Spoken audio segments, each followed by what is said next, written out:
आज ना मला लय टेन्शन आलंय बघा. सकाळच्या पारी रात्रीपासून टेन्शन आलंय, मनच लागा नाही माझं घरात.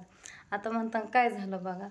तर तुमच्या संगच बोला म्हणलं थोडंसं. व्हिडिओ पण मला एडिट करू वाटत नाही, थोडासा आहे त्यात मिसळायचा होता थोडा आणखीन घेऊन सकाळचा, पण ती पण करू वाटत ना. म्हणलं डायरेक्ट घेऊन व्हिडिओ तुमच्या संगच बोलावं म्हणलं.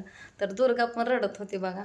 तिला आधी दुकानला नेलं, मोबाईलच सोडत नव्हती. ताईंचा फोन आला तर नादी लावून तिने माझ्याकडनं मोबाईल घेतला आणि देत नव्हती. मग तिला खायच्या नादी लावली तर तिला फोडून दिली ती बघा. चिंच आणलेली आणि एक खाल्ली, एक तिच्या दाताने फोडते, नको म्हणते फोडून देऊ.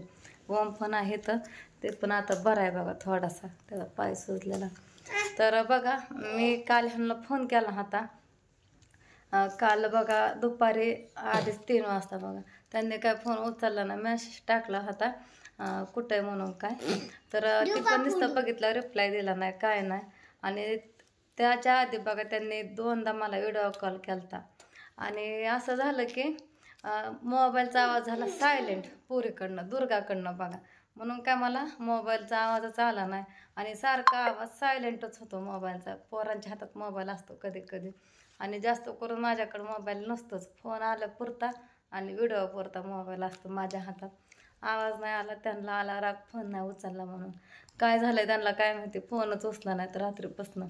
आता एवढं चिडलं तर का तो फोन नाही उचलला म्हणून. आता मी काय मुद्दाम मग केलं का? फोन नाही उचलला म्हणून राग आला असणार आहे त्यांना.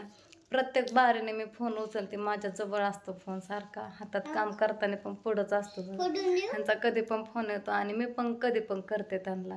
मी पण व्हिडिओ कॉल करते सारखा आणि साधा कॉल पण करते. ध्यान झालं की व्हिडिओ कॉल करते. पोरं हे बोलतात, पोरं मला फोन करायला होतात. मग मी रिटर्न परत त्यांना फोन लावला, त्यांनी फोन उचलला नाही. मेसेज टाकला कुठे आहे म्हणून, रिप्लाय नाही काय नाही, नुसतं बघत त्यात. आणि एकदा बघितलं नाही, परत बघितलं, काय सुद्धा बोललं नाही. तर त्या टायमाला बघा जेवण करत होता. परत फोटो टाकला बघा, राधू मी जेवण करतोय बाहेर. कुठं चपाती होती, वांग्याची भाजी होती, आणखीन काय बरंच होतं, 2-3 पदार्थ होतं, भात होता. आणि मग मी फोन लावला परत तरी पण उचलला नाही. म्हणजे ह्यांना काय वाटलं काय माहिती, त्यांच्या जीवाला माहिती आता ह्यांना काय वाटलं. आता त्यांना वाटत असन एकदा एक ठीक आहे, फोन करून उचलला नाही, परत केला. आणि तसं वाटणं साहजिकच आहे बघा. कारण बघा मी मेसेज टाकला होता ना आणि त्याच्यानंतर 5 मिनिटांनी फोन आलता ना. विषय असा झाला की दुर्गा नुकती चालती बघा. मेसेज टाकला होता त्यांना. मी काय केलं, दुर्गा आली म्हणून मोबाईल घेतला आणि तिकडं रूममध्ये टेबल आहे ना, कॉम्प्युटर होतं पहिलं, तिथं त्या सापटीत मोबाईल ठेवला. त्या टायमाला त्यांचा फोन आला तर मी अर्ध्या तासाने बघितला, उचललं नाही. जवळजवळ 2 फोन आलं, परत आणखीन साधा कॉल पण आला होता. तर माझी तरी काय चुकी काय, सायलेंट होता मोबाईल, नाही कळालं मला. मग मी फोन करते तर फोन उचलावा ना. आता आणखीन त्यांच्या मनात काय यायचं काय माहिती. म्हणजे माझ्यावर काय असं विश्वास नसल्यासारखंच करायला लागलात काय कोणास ठाऊक. मला तर असंच वाटायला लागले. मला तर लय भीती वाटते म्हणून मी लगेच ह्यांचा फोन उचलत असते बघा. का ग दुर्गा, सगळं तुझ्यामुळं झालं दुग्या माम. तू सारखी मोबाईलमध्ये बोटं घालते. पप्पा रागवलं, फोन नाही बघ करत, महागाई उचलत नाही. का उचलत नाही म्हणा फोन? का मला कला होता म्हणते, सारखी मोबाईल घेते, फोन आला तरी बोलून देत नाही काय नाही. कशामुळं? आणि राधू गेली सकाळी शाळेमध्ये बघा. आणि रात्री पण राधू म्हणत होती पप्पा संग बोलायचं, व्हिडिओ कॉल केलता, उचलला नाही. मग राधूने बघा सकाळी त्यांना मेसेज टाकला, पप्पा गुड मॉर्निंग पप्पा, गुड मॉर्निंग पप्पा. फोन उचला परत टाकला बरं का. आणि एकदा नाही उचलला आणि परत उचलला, कारण राधूने मेसेज टाकला होता बोलून पप्पा म्हणून. मग त्यांनी उचलला. मग राधू म्हणली पप्पा काय करताय, मग असं तसं बोललं. आणि मग राधू म्हणली पप्पा मी शाळेत चालली, तुम्ही फोन का उचलला नाही, मी रात्री तुम्हाला व्हिडिओ कॉल केलता, रोज बोलता रात्रीच का नाही बोलला पप्पा. म्हणलं मी कामात होतं. परत बोलत बोलत राधाला म्हणतात मम्मीने फोन का उचलला नाही, काय करत होती मम्मी, कुठं होती. आता कुठं होती म्हणाय काय, मी कुठं जाते वे, बाहेर काय जात नाही, इथंच असते. मग आता लेकरं असले म्हणलं एवढा तेवढा मोबाईल इकडं तिकडं असणारच ना. का सारखं हातातच घेऊन बसणार मी. काम असते, पोरं असतात, ह्यांची किरकिर, मोबाईल मागतात, त्याच्यामुळं सारखं मोबाईल इकडं तिकडं पडतो. मग नाही एका दिवशी उचलला तर समजून घ्यायचं नाही एका टायमाला. आता मीच त्यांना फोन केल्यानंतर त्यांनी नाही उचलल्या, मला तर किती राग येत असतात. मी 2-3 वेळा करते तरी ह्यांनी कधी कधी फोन उचलत नाही. मी घेते ना समजून, कुठं कामात असतात, कुठं बाहेर असतात, नाही तर माणसांमध्ये असतात, असं तसं. त्या दिवशी मी किती फोन केला ह्यांना, व्हिडिओ कॉल केलं तर बघा. गुरुवारी सुट्टी होती त्यांना, तर त्यांनी उचललं नाही. तर मग मी पण म्हणू का तुम्ही काय करताय, कुठं आहे, कोण आहे तुमच्यापाशी, म्हणू का मी पण असं. तर मी म्हणलेलं चलन का बरं, आता सांगा बरं तुम्हीच. तर मला एवढं चिडलात माझ्यावर आणि रागवल्यात. आता मग झालं गेलं विसराव ना. राग आला असला तर सांगावं फोन करून, नसलं बोलायचं माझ्या संग तर पोरीपाशी सांगावं, नाही तर मॅसेज तरी करून सांगा ना. उगं मला काळजी लावून ठेवतात.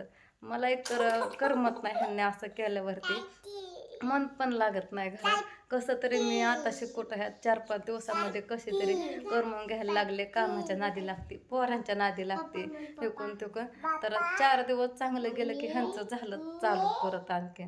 दादा, पप्पा बोलती दुर्गा, पप्पा, मम्मी, दीदी, दीदी, पप्पा, मम्मी, दीदी, दादा, दुर्गा, कोण आहे तू? ओम शिकवतोय त्याला बोलायला बघा दुर्गाला. तर असा विषय झालाय, मला तर काहीच कर्म नाही बघा. तर तुमच्या घरात होतं का असं सांगा बरं तुम्हीच. एवढ्याशा कारणानं एवढं मोठं फुगायचं लगेच रसा फुगे असं घ्यावा ना समजून एवढं तेवढं. त्याच्यामुळं ना असं एकटं नाही राहिलेलं बरं. असं एका टाइम सजीवाला जसा ताप होतो, किरकिर होती बघा. एक तर वाटतं मग मला ह्यांनी तरी जावं, असं करायचं असलं तरी. आता त्यांनी तर हिथं यावं, मग उगाच जीवाला काहीतरी घोर लावून ठेवतात महाग. पप्पा, दीदी, पप्पा, मम्मी, पप्पा, आत्या, आत्या, पप्पा, बाबा, पप्पा. पप्पाला होतंय का ध्यान, करतात का फोन? नाही तर यातनं 4-5 वेळा फोन करतात, बोलतात. आणि आता असं रात्रीपासून एक सुद्धा फोन नाही उचलला.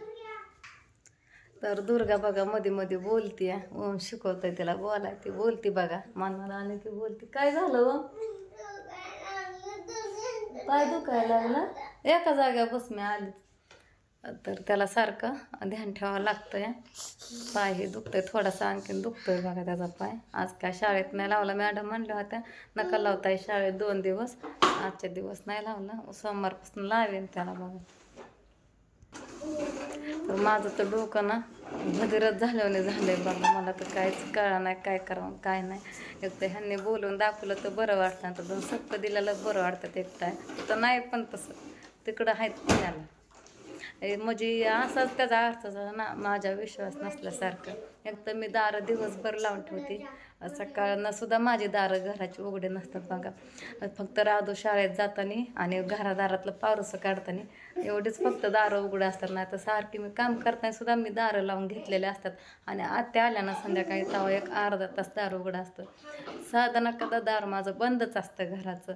कधी दार वाजवलं तरी मी दारसुद्धा उघडत नाही, इतकी भीती वाटते मला. दिवसात कोणी पण येतं बघा, कुठं बाळ मामाचंच प्रसाद, कुठं काय ना अशी दक्षिणा ती, म्हणून त्याच्यासाठी मी दारसुद्धा उघडत नाही. फक्त पोरं शाळेत जाताना येतानीच. वामा पप्पा संग बोलायचंय का तुला? होय रे, फोन लावते बघ उचलला. तुला येत नाही का खवळायला पप्पाला? हा, घेऊन जा म्हणा पप्पाने, तर आम्हाला नाही ठेवायचं म्हणा. असं करायचं असलं तर दोघी आम्हाला मध्ये मध्ये येतं, मला सगळं विसरून जाते बोलायचं. त्याच्यामुळे